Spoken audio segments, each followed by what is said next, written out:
The story is called Speed Fate. It's from Reedsy, and it's by Derek M. Domican. Here it begins. It's a horror thriller mystery.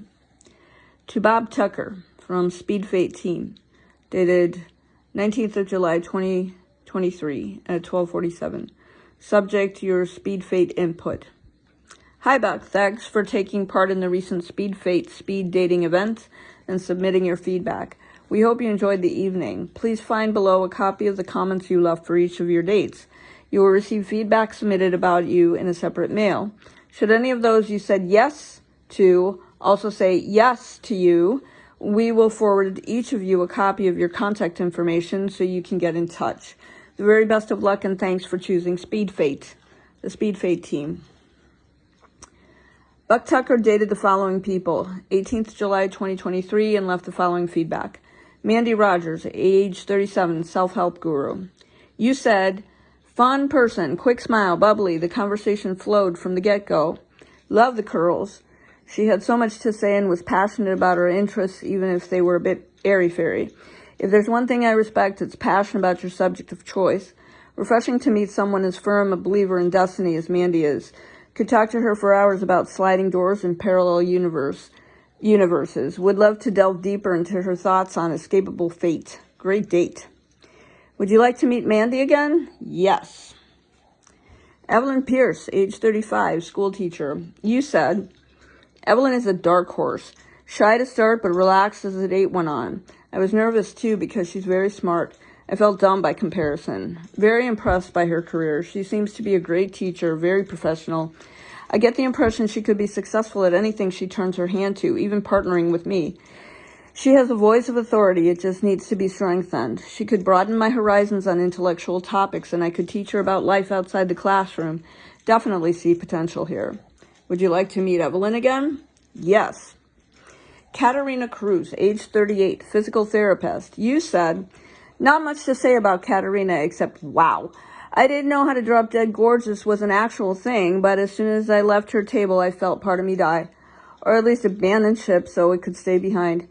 Her eyes really drew me in. Could get lost in them for hours, not to mention everything else. Her English isn't great, but that didn't matter. Her body language did the talking.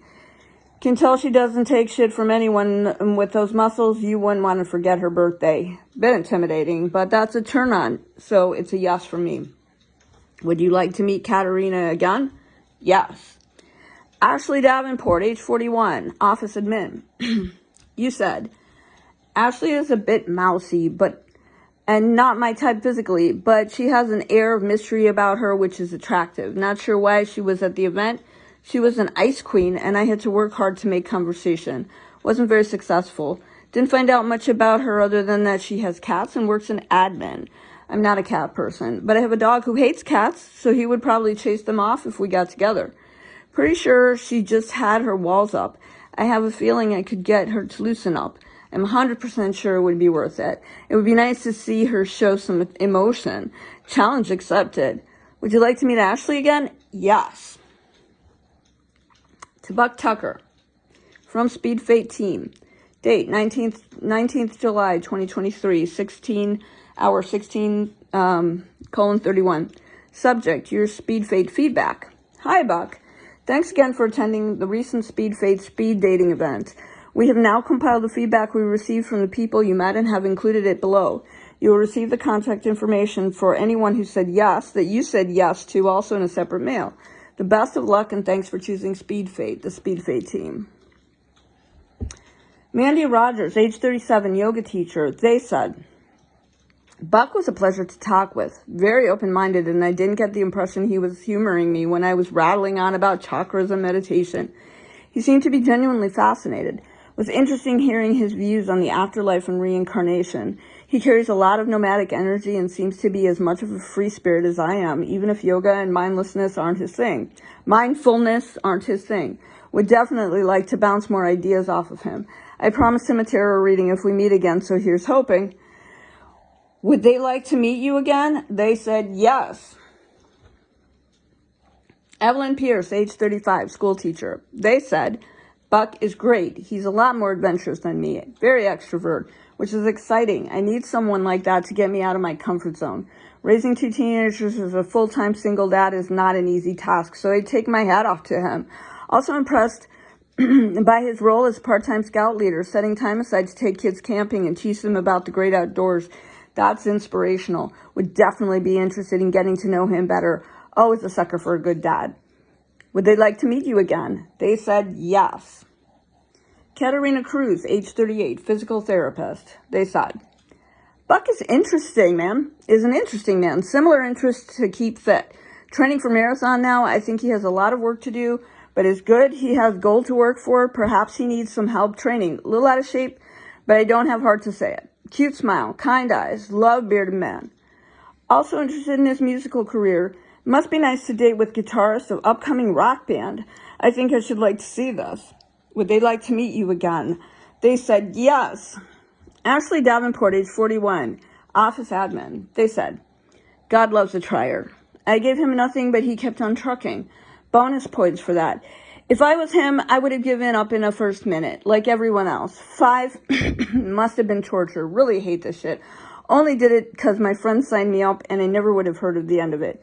Whatever. Promise I'll make more of an effort next time. Not that he's going to want to meet me again. He'd probably sooner throw himself under a bus. Would they like to meet you again? They said yes.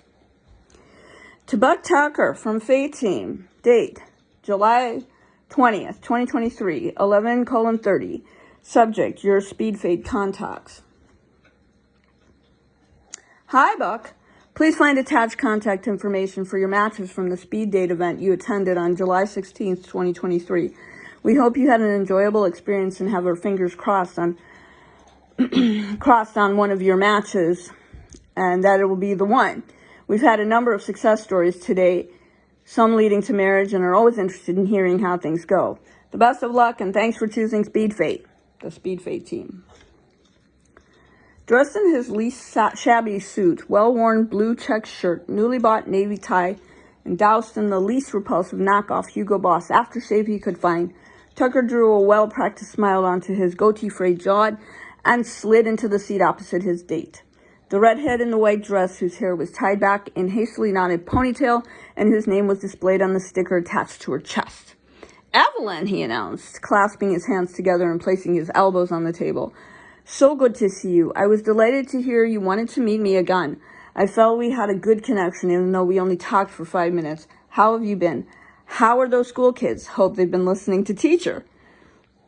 Across the white cloth tablecloth, past the bottle of champagne chilling in a stainless steel cooler, 2 sparkling champagne flutes and the candle protruding from a chrome holder, Evelyn met Tucker's gaze and swallowed a lump of saliva that had stuck in her throat.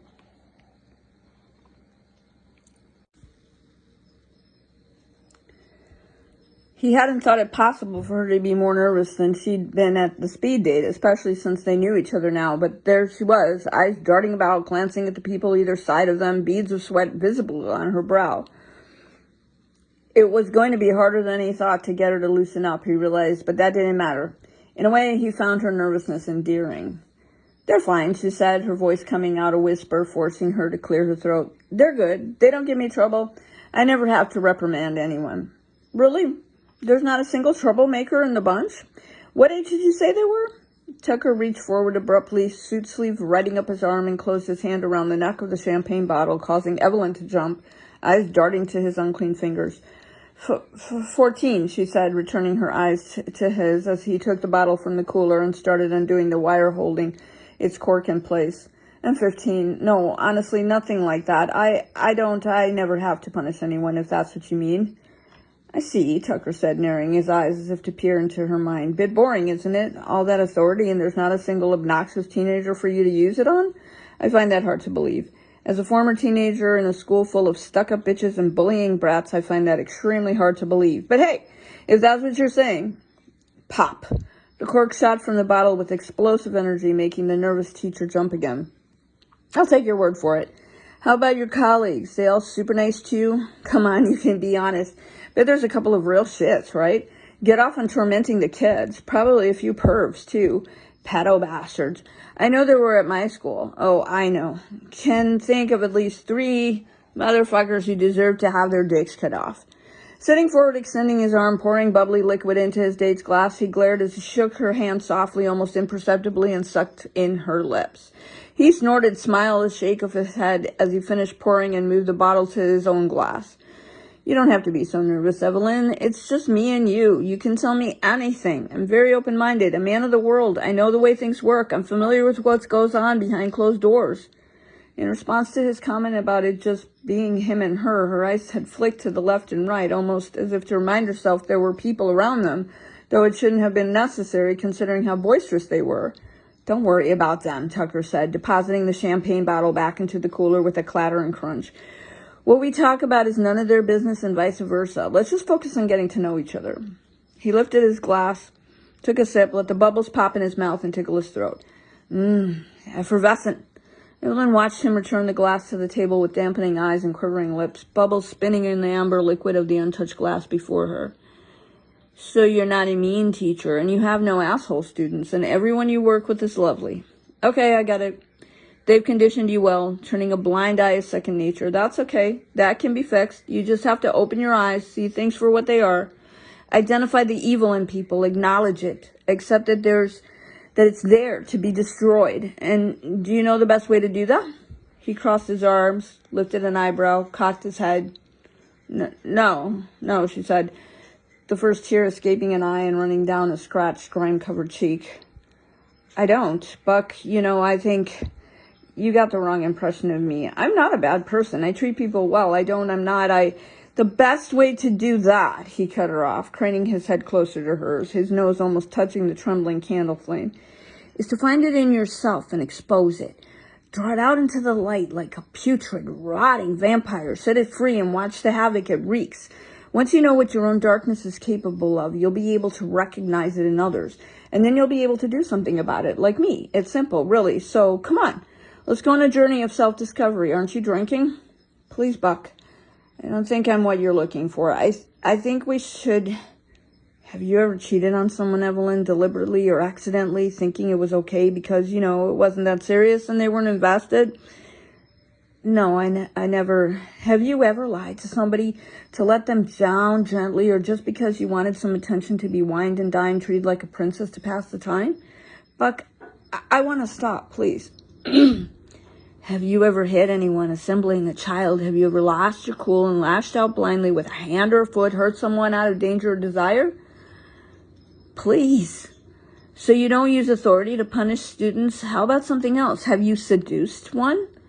All those viral young teenagers staring you up and down. Have you ever taken advantage of it, tasted forbidden fruit? Or maybe not them, maybe one of their parents, maybe a bit of home-wrecking states of urge. Home-wrecking to Satan urge. I don't know why you're doing this. I don't know what kind of person you think I am, but I'm not.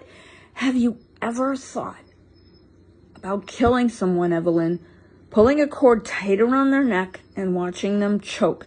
Sticking a knife in their guts and twisting it. Enjoying the warmth of the warm, sticky blood that... Jesus! God, somebody help me, please, somebody help me. She screamed, she stomped, she shook. She howled and yelled and roared. Teardrops flew from her eyes, but nobody helped. Oh, Evelyn, said Tucker after allowing her a moment. I had a good feeling about you. I thought if I could get you to see the light and come around to my way of thinking, we'd have fun expelling assholes from the world, but it's not going to happen, is it?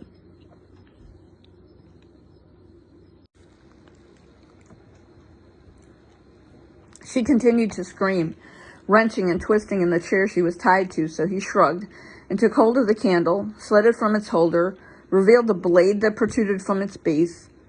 The teacher's eyes went wide and her voice cracked as he angled it towards her throat, leaned further forward and swiped left. A second mouth fell open in the smooth, pale skin of her throat as she gasped, gurgled, thrashing more urgently as a spine-chilling groan crept from her soul. Tucker sat back and watched. No glee showed on his face, no excitement. He watched blankly, the knife held loose, the thin layer of blood on its blade sprinkling scarlet splashes on the tablecloth. If there was an air about him at all as his second hope for a partner fizzled out, it was one of disappointment. He really would have liked her as a soulmate. After a minute, when Evelyn stopped twitching, he checked to ensure his shirt and jacket hadn't been soiled and slid the candle knife back into its holder. licked his forefinger, extinguished the candle's flame, pushed his chair back, and got up. He took a napkin from the table, dabbed at his mouth as he stepped back, watched his scuffed loafers, careful not to step into the blood that had pooled beneath the chair behind him, the blood that had oozed from boring, not mysterious Ashley. To his left, bound and gagged, Katerina lunged her upper body towards him, impressive arm muscles bulging through the gossamer thin material of the dress he clad her in, brown eyes glowing with hate, teeth gnashing behind the black rubber strap that subdued her mouth. The chair was bolted to the floor, her feet were chained to the chair, her movement was restricted. He wasn't ready for her yet. A fist to the face. She slumped, head lolling loosely over her chest. To the right of the teacher, in the center of a long abandoned warehouse, another dressed table, another pair of chairs, and terrified captive, a puddle of urine, not blood, on the floor around her feet.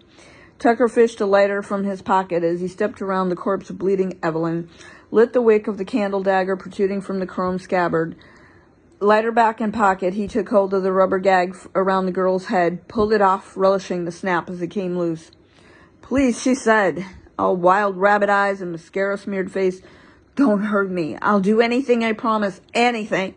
He drew a well-practiced smile onto his goatee-framed jaw and slid into the seat opposite his date, the blonde in the ivory-white dress, whose curls hung loose around her face and whose name was displayed on a sticker.